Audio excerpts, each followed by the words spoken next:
The NHS is in a state of great peril at the moment, mainly because of the huge squeeze on money. It's never been squeezed as tight as this before. It's never had what will be 6 years of zero funding. It's always had an average of 4%, because that's what it needs just to keep on its feet. And we're in uncharted territory. Already it's beginning to break out in A&E, GP surgeries, waiting lists, ambulances. The pressure's very intense. My generation, the baby boomers, are all getting to retirement age. They're all getting to that crucial age where they begin to use the NHS a lot more. So there's real trouble ahead.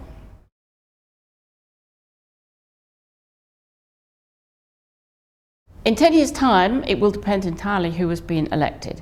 If we have had another 10 years of a Conservative government, as long as the Thatcher reign, I have no doubt at all the NHS will be unrecognisable.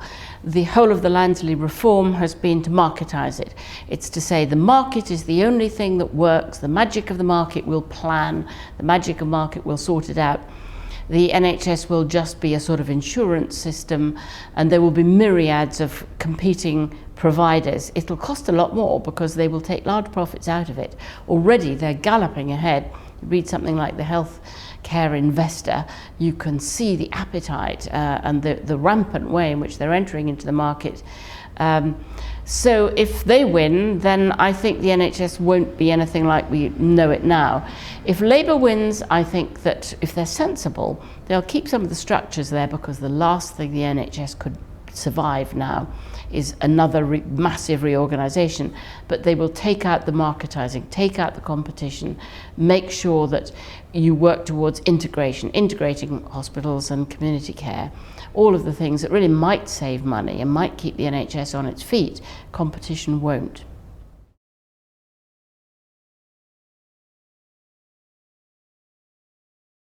For the NHS to survive, it really needs to integrate between hospitals and community. But everybody agrees to that. It's very difficult to know how you get there, because at the moment the NHS is under such pressure that all of the beds are up to nearly 100% occupancy.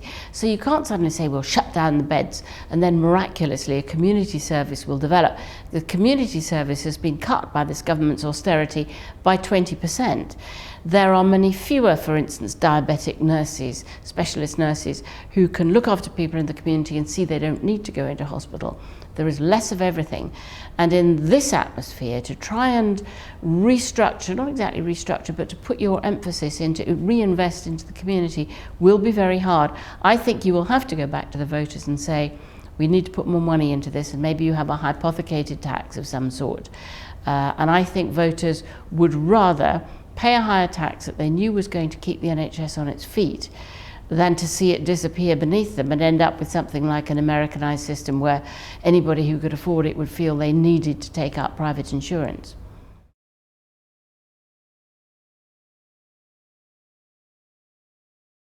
The biggest risk to the NHS is that lots of people will feel they have to take up private insurance, because the NHS will be so shaky and so weak that they won't trust it. So anybody who can manage and anybody who can scrape together the funds will try and go private.